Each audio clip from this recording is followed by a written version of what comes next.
If you have a high school student getting ready for college, you'll be interested in this. There are changes to the federal financial aid process. As 13 on your side's Lauren Baker reports, while the application may be easier, that doesn't mean there aren't some bumps in the road.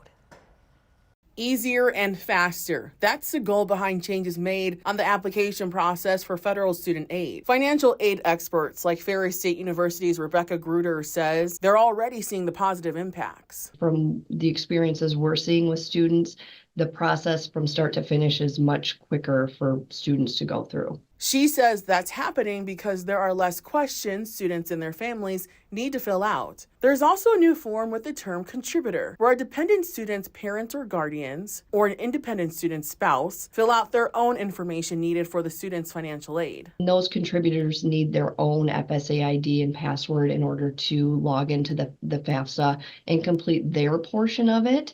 So the student completes their own portion, their contributor completes a second portion, with their particular details. But even with all the changes, there are still some issues. Grand Valley State University's Michelle Rhodes says there's a delay in the processing of the application information and in sending it to the schools students are applying for. That's causing those of us that work in financial aid not to be able to communicate to students and families as early as we used to, or as early as we would like, to get them information to, have them make sure their financial aid is set for next year. But even with the delay, she says don't wait. Apply now and be ready for the next steps. We still want students and families to do everything they can to be prepared, because once they start getting that information, they're probably going to have to work a little bit more quickly to make some of those decisions.